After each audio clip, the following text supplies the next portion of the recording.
What's going on YouTube? Today I'm going to be showing off one of the new projects I'm working on.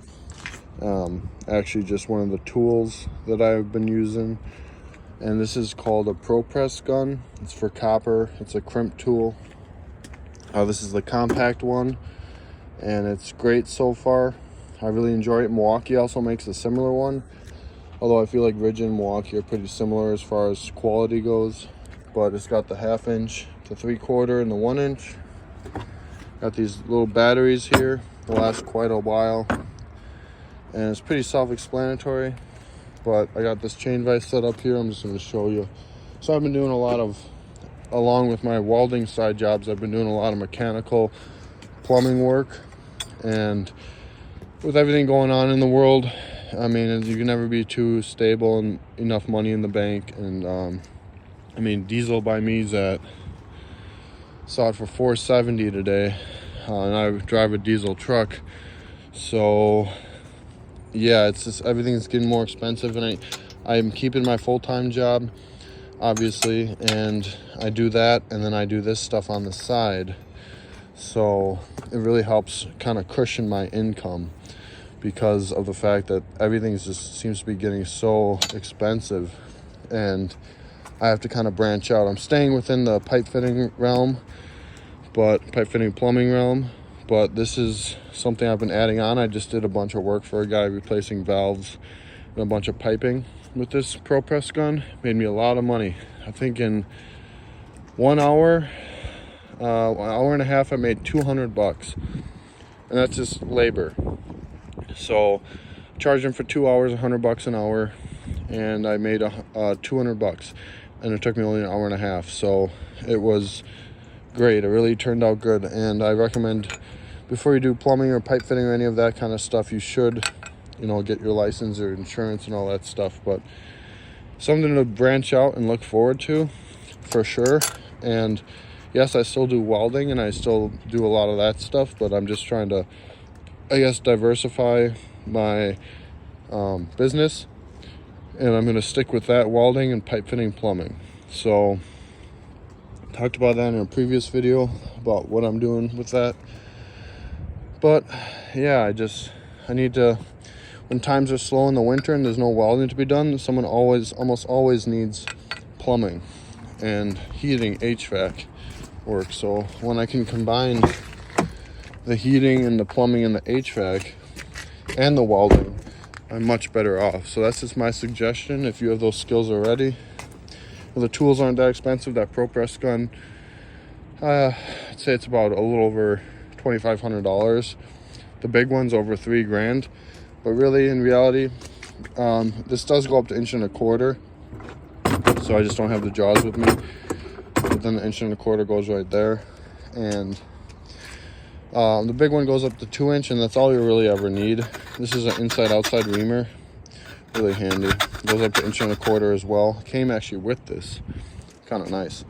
But yeah, it's just inside, outside reamer.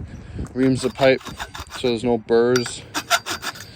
Otherwise, you can cut this gasket inside of here. You see, there's a gasket. You don't want to cut that gasket because that's what creates the seal.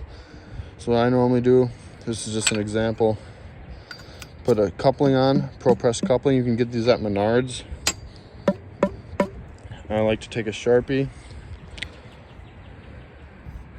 make a mark, make sure it's fully inserted, and yeah, that looks like it is fully inserted because it goes till about here, that mark,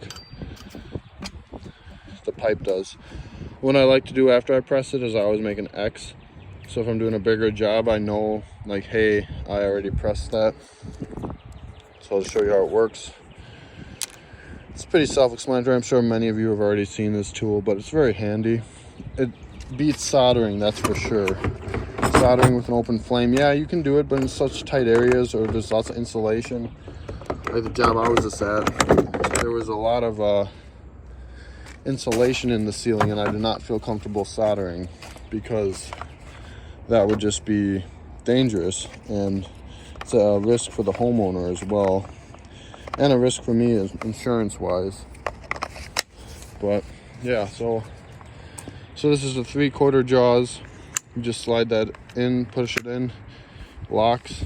I usually like to give it a quick dry run, which is my opinion. But you turn it on with the power button and you press it. I just dry run it to, that's the way I was taught, but just kind of sync it up with the jaws when you change jaws, and then you pretty much make sure it's on there nice and even, and you just crimp it.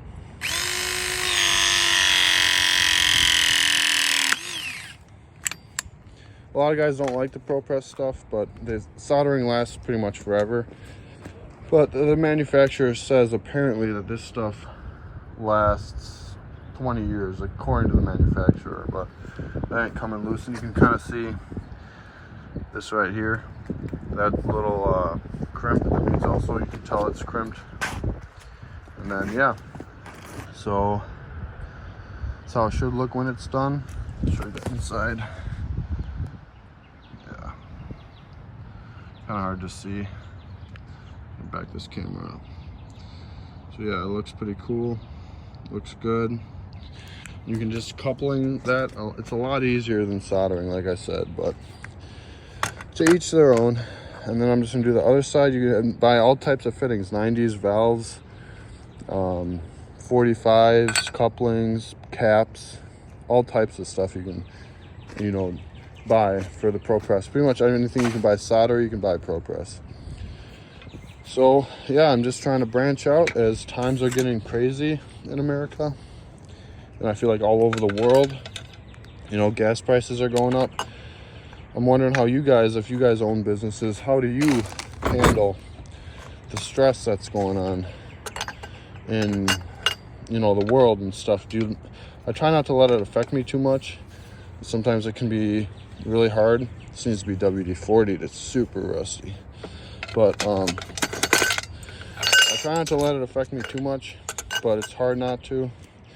And I feel like the world's just getting crazier and crazier, and that's why I'm trying to adapt in my business to what there is a market for. And I feel like plumbing, pipe fitting, and welding there will always be a need for that, as long as the world's still functioning.